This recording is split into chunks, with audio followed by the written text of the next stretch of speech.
Last time they shared how they survived. Today, a doctor and a lawyer share what it takes to truly live in recovery. If you're a doctor, healthcare leader, patient, you belong here. I'm Kim Downey, and this is Stand Up for Doctors Conversations at the Intersection of Connection, Courage, and the Future of Healthcare. This episode is sponsored by Brian Case at Direct Wealth Care, helping physicians navigate the financial stress no one talks about in medicine with conflict-free tools and resources. And I would like to welcome back Dr. Sean Fogler and Kevin Hyer. Thanks for joining us today, Sean and Kevin. Thanks for having us. Having us. You're welcome. By way of a brief introduction, Dr. Sean Fogler is an anesthesiologist by training and the CEO of Elevyst, bridging public health and public safety to build safer and healthier communities. And Kevin Hyer is a lawyer and the CEO of the Hyer Calling Foundation, supporting recovery-friendly workplaces and career repair. And I always ask what you'd most like our audience to know about you as we begin our conversation. Kevin, would you like to go first?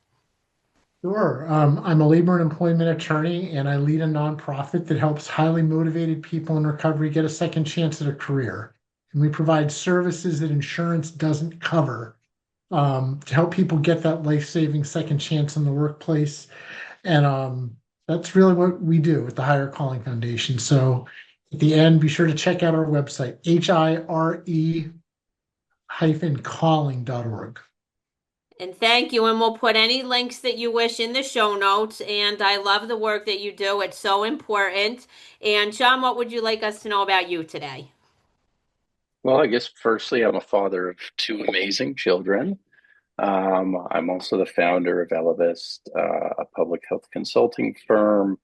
And we do a lot of work around organizational coaching, workforce development around substance use and mental health issues, including some research and some advocacy work as well. And I'm very passionate about it. I'm also a person living in long-term recovery, which has fueled a lot of my energy and passion for this work, which can be very challenging at times. I also play hockey and I like to run. So, yeah.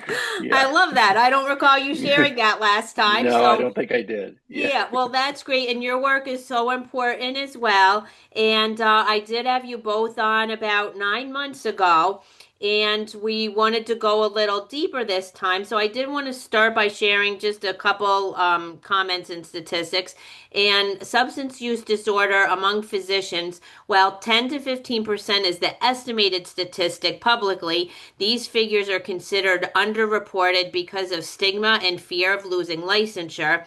And because doctors often manage to hide their impairment for a long time, the issue often becomes visible only after their personal life is severely affected.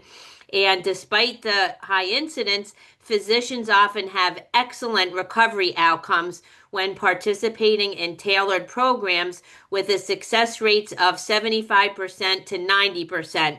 And that is so important to spotlight that there is hope and that is likely, and I believe that you guys shared that last time. So I was just wondering, following our last conversation, what still felt unsaid? And I figured I'd leave it open ended. And John, would you like to start us off? Sure.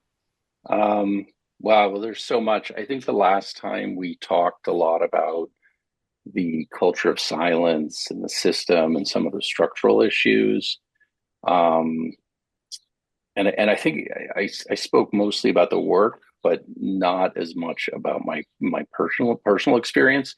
And one thing I briefly mentioned that I've spoken to both of you about before is, I voluntarily got into recovery in 2015. And I had started the process to change my specialty and go into addiction medicine. And about a month into that fellowship, I had legal issues. And I think, and that started a cascade of just, Mhm.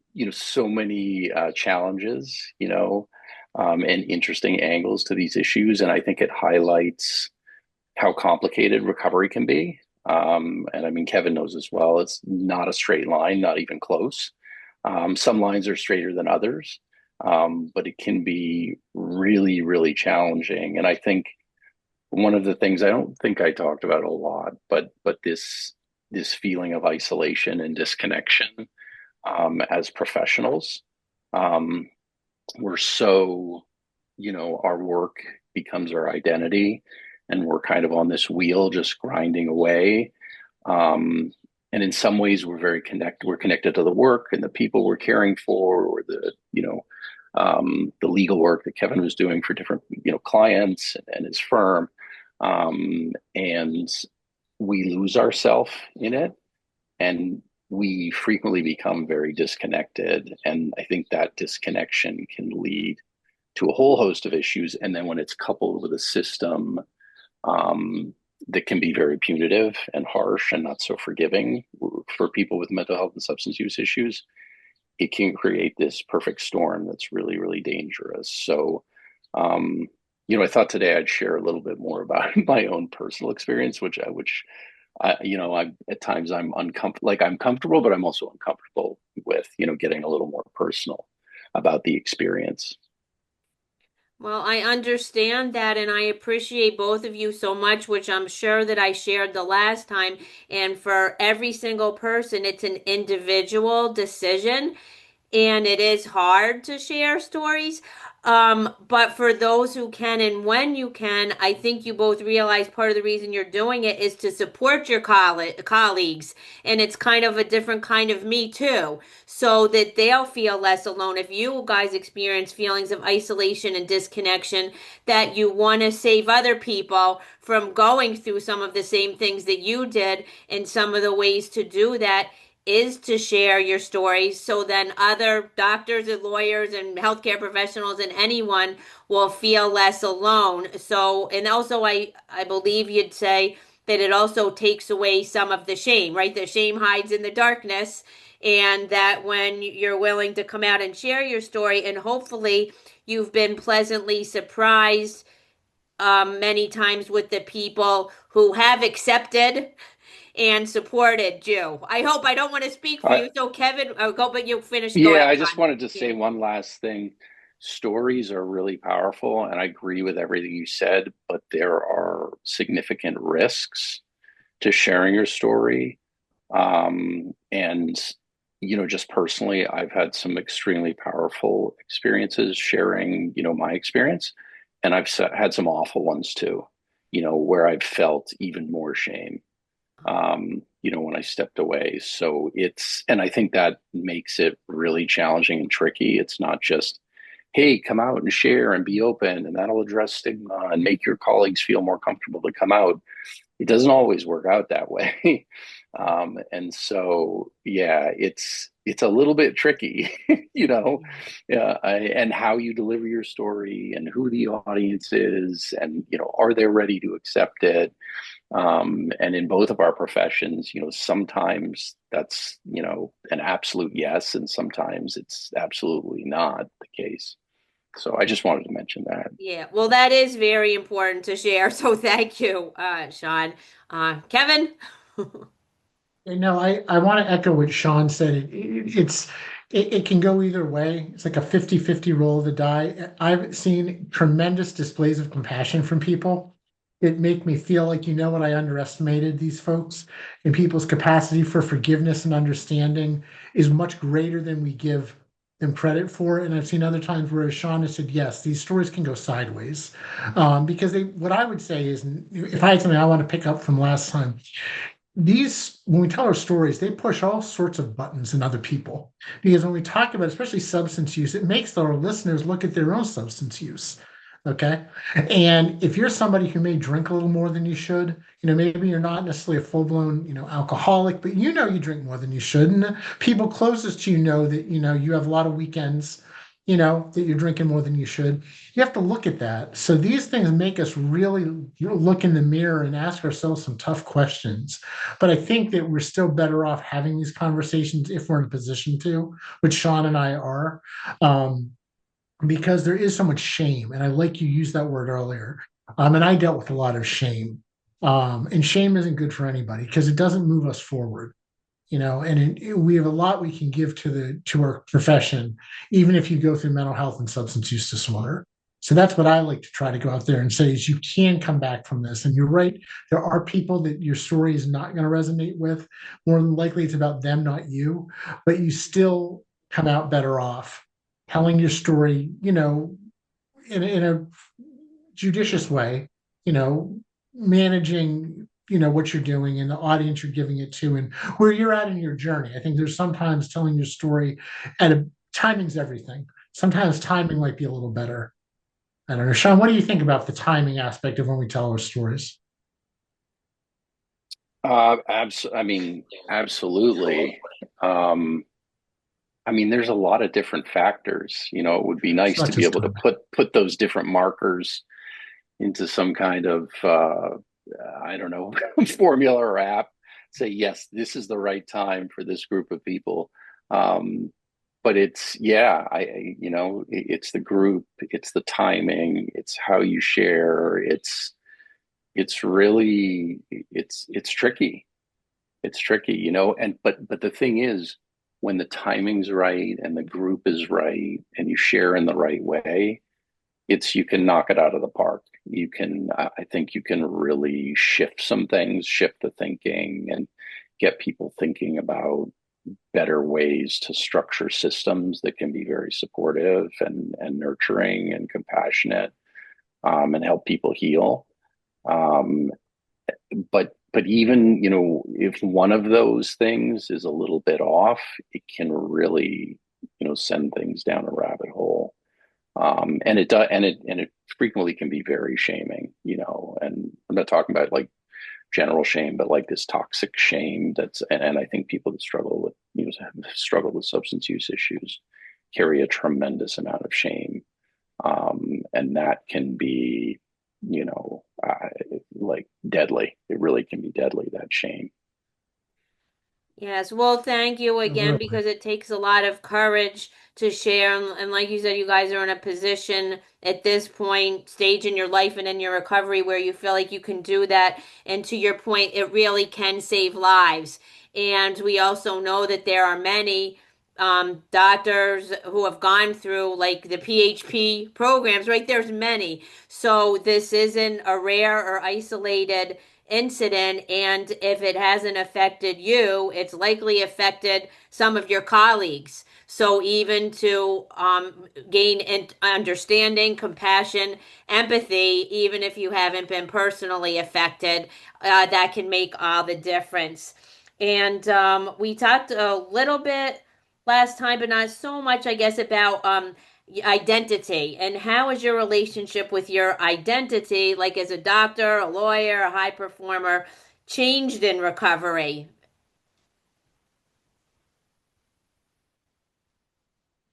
I Want to guess take a crack at that, Sean? sure. I mean, it's shifted. I mean, when I was struggling with a substance use issue and I was hiding it, I think I was very controlling. Like I've talked about, I can't remember if I spoke about this last time we were on the podcast about the belief in my mind that if I didn't use any of the substances I worked with, um, that I would be safe. And that, of course, is a horrible strategy and not true at all.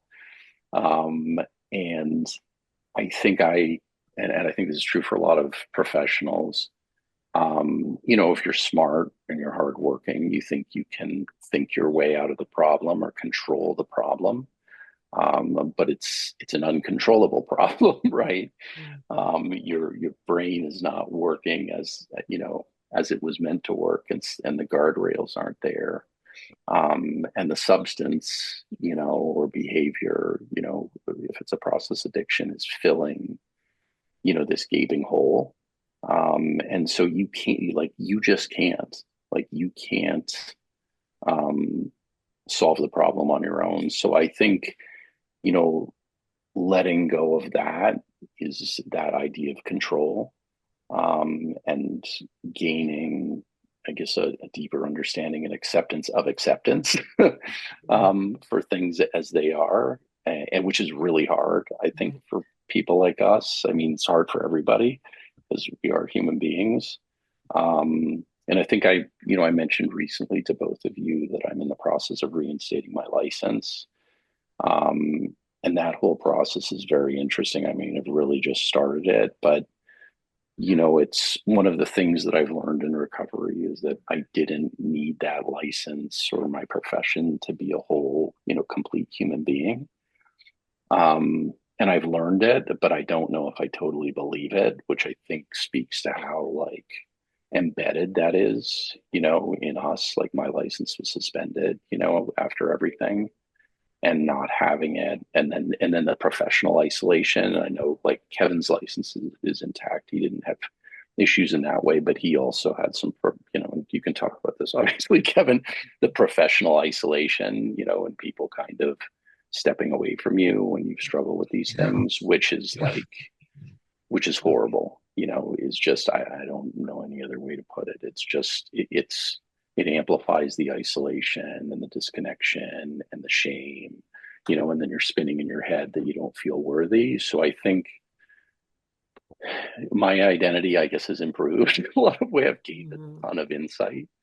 But it's like an evolving story and it's up and down. And sometimes I feel, very balanced and, and clear and, accepting of myself. And sometimes, not so great, and I do think in the back of my mind that I believe in some way that this license will make me whole, even though I know that it shouldn't be that way.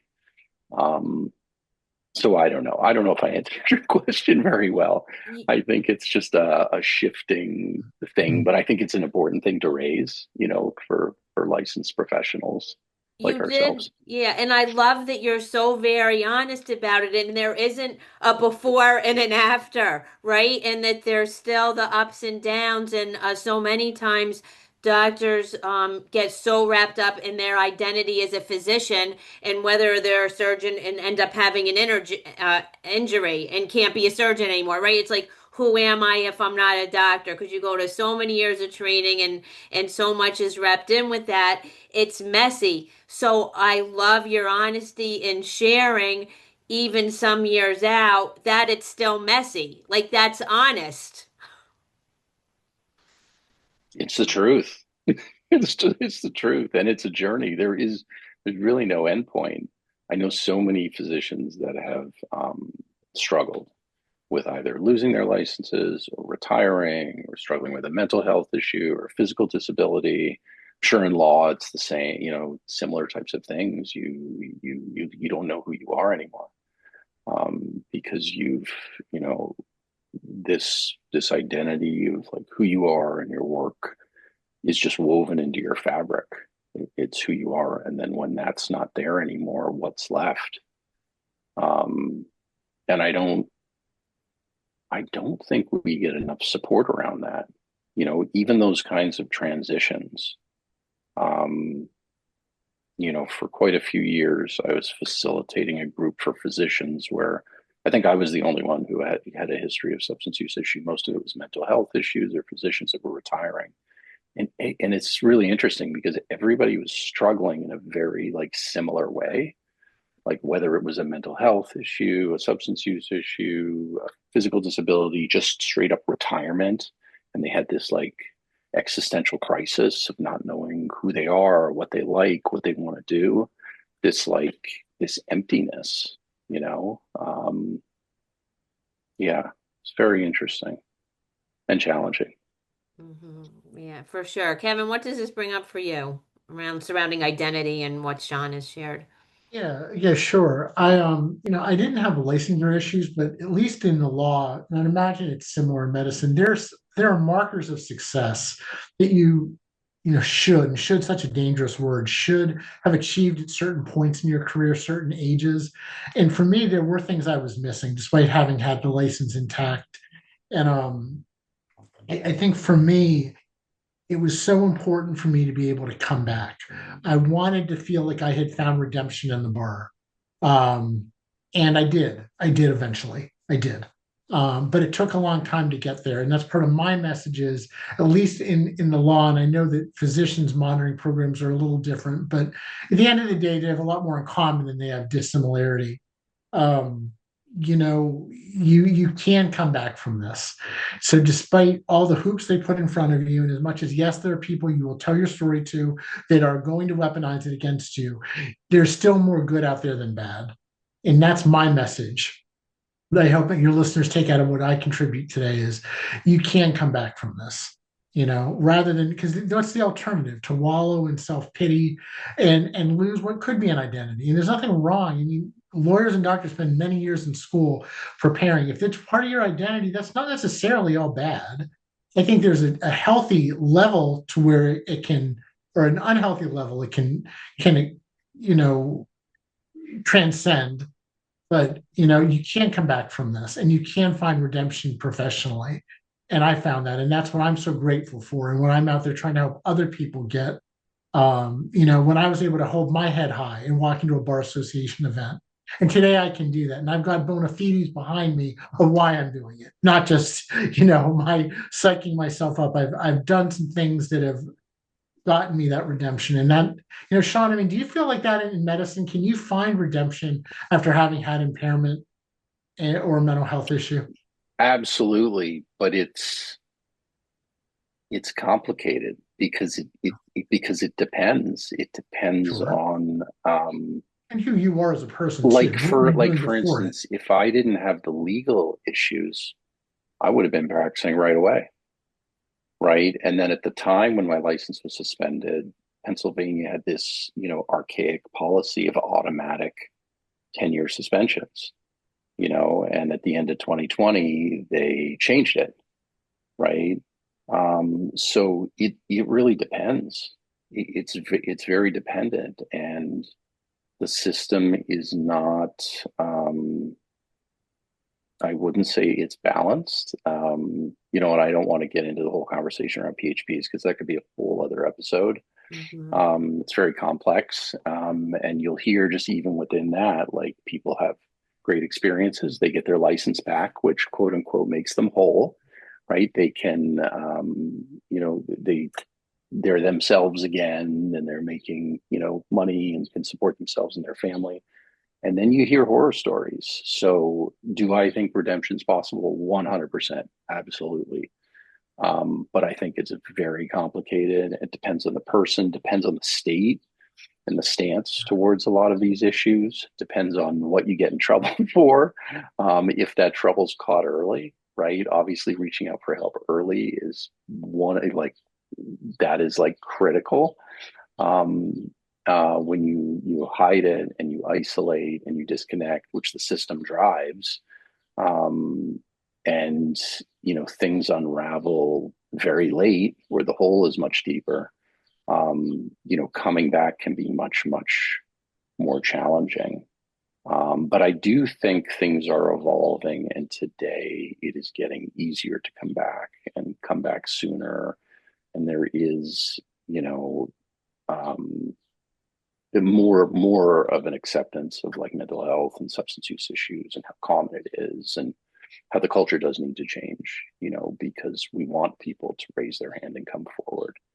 Um, I mean, I would want my physician, caring for me if they were Mhm. struggling to reach out Right. for help, not bury it, and become sicker, because that's when really bad things happen. So I probably ramble a little bit there, Kevin, but No, you were but I do think 100% redemption is possible, you know, and recovery is the expected outcome. If we're talking yes. about substance use issues, that is what we expect. That is the normal course. Most people recover, including physicians, because they're human beings, it's like everybody else, and lawyers, right? We do recover. That is what normally occurs. Not we get worse, but we do have this belief that these people are irreparably broken. There's something wrong with their moral fabric. Like, they can't be trusted. They're a risk.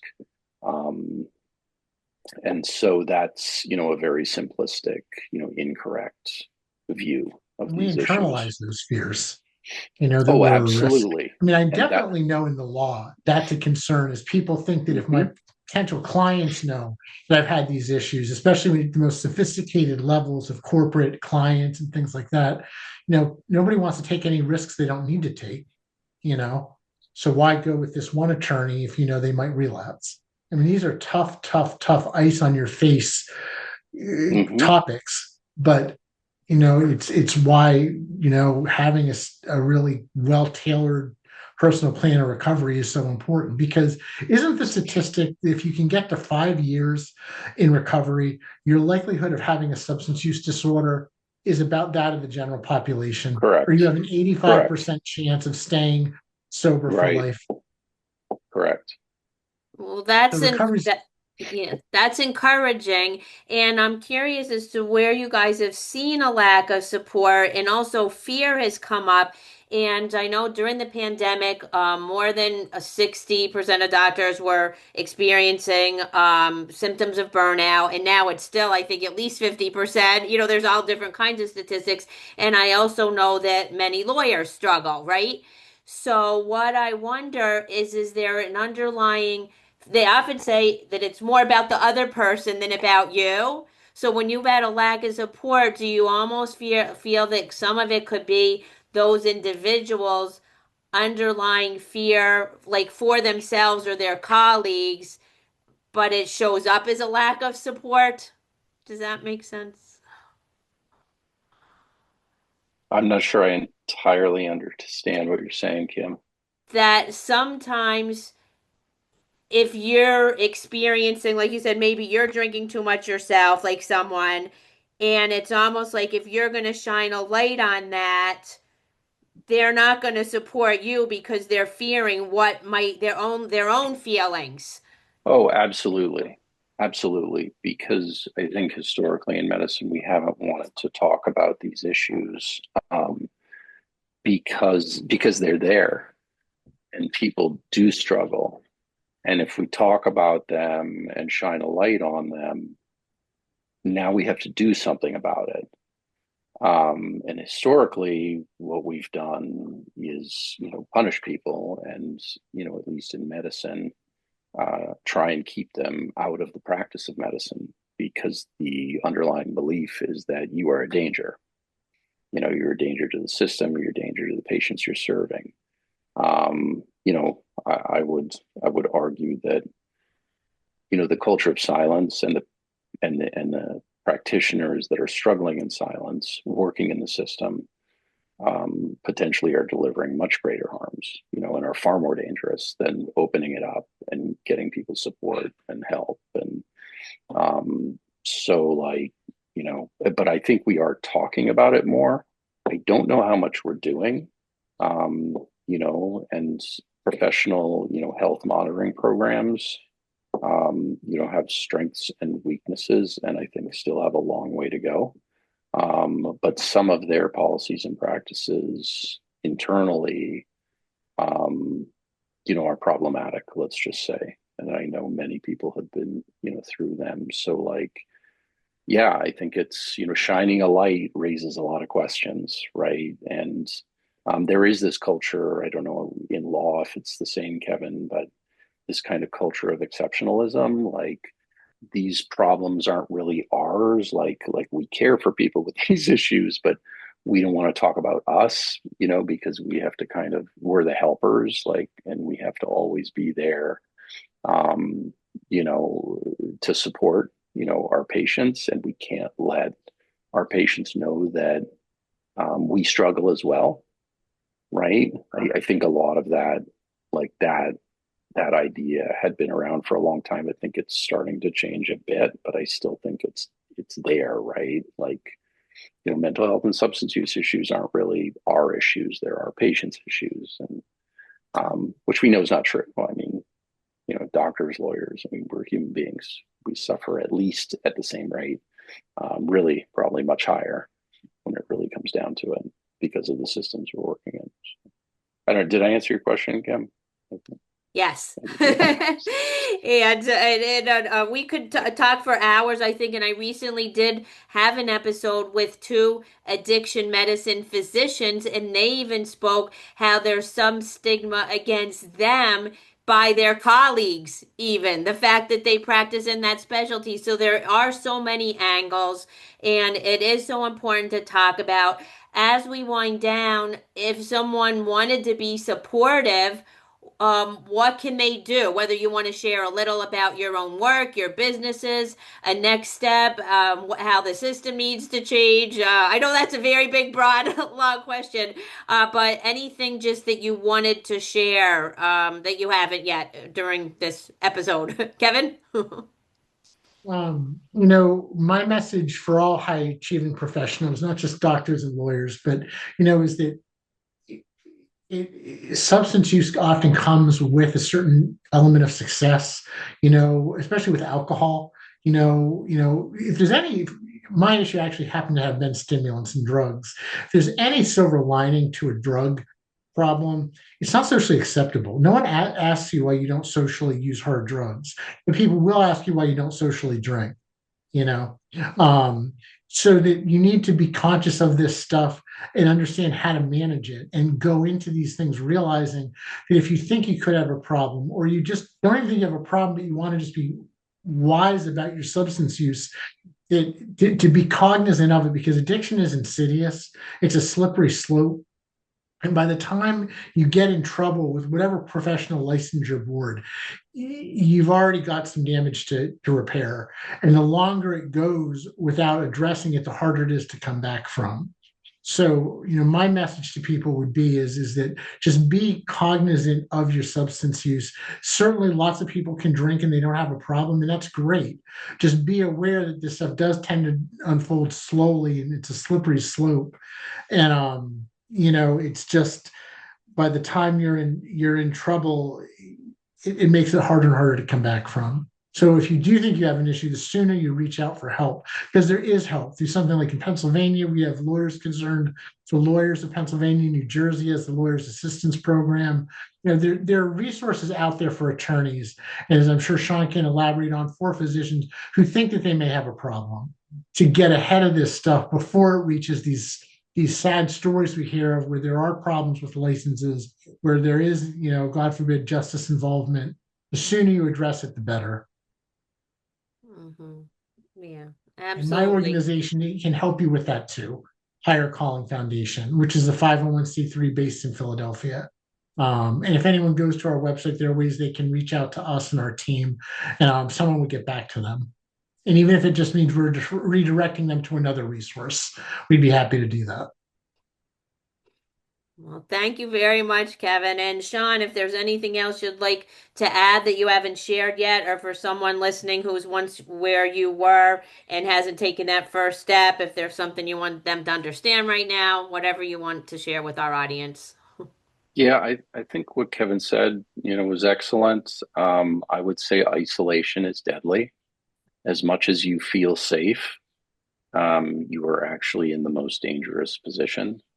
And whether it's reaching out to a friend, family, a peer, anybody picking up the phone, which even me being 11 years in recovery, is sometimes challenging, but just doing it, not to take away from Nike, just do it, but literally just Yeah. pick it up, because the isolation's danger, is so deadly, and recovery is the expected outcome. You can get better.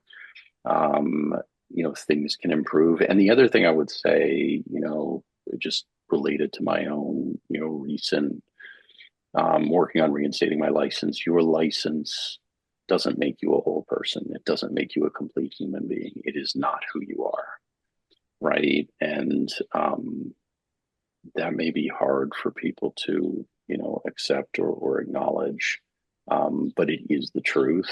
And I think that also, that paired with like isolation is a really dangerous um, kind of mindset or framework to be in. It's a very common one. Um, and that, like, that when your license and your profession is who you are, it reinforces all the things that prevent you from reaching out, for help. Whether it's the stigmatization or the judgment or the fear of what your employers, your colleagues are going to think about you. That is a very dangerous place to be, and you can't think your way out of it. You're not smarter. This is a disease, right? It's not a calculus problem or medical licensing examination, right? It's a deep-seated disease that is affecting the way you think and you feel, and obviously it serves a purpose, a powerful purpose, which is why people continue to use substances. But you can't do it alone. You can't do it alone. So yeah, there is hope. There definitely is hope. Yes. This Well, expression I like, Kim, that says recovery isn't only possible, it's probable. I Right. love that. And that's a Amen. perfect way to Yeah. end, because I love that you guys were sharing, feelings of isolation and disconnection are deadly. Get help. It's not just you. You're never alone, and there's always a path forward. So, thank you guys for this conversation. I really appreciate you coming back on today. Thank you so much for having us, Kim. Yeah, what you're Thanks, doing Kim. is really powerful, and Yeah. impactful. Okay. Well, thanks. You're welcome. Well, I've met Kevin in person last year. I had a rooftop gathering of LinkedIn friends and I got to give him a big hug. So, Sean, Yes. hopefully it won't be too long I'll be and we'll get next. to meet in person. Yes. And so, a message for everyone is thanks for being part of our Stand Up for Doctors global neighborhood, a place where physicians and those who care about them can connect, empower, recharge, and celebrate. You'll find more stories like this in our White Coats book series. And if you're a doctor, we'd love to welcome you to our inaugural physician retreat this October, where these conversations continue in person. We'd be honored to have you join us, and we're hoping to get John there. And if you'd like to help sustain this podcast, please consider sponsoring an episode or connecting us with a mission aligned sponsor. Links are in the show notes, including how to reach out to our guests. And in closing, to move the needle in healthcare, we all need to raise our voices and we all need to care about each other. We already know that doctors need to care about patients, patients need to care about doctors too. So stand up, doctors, and let's stand up for doctors.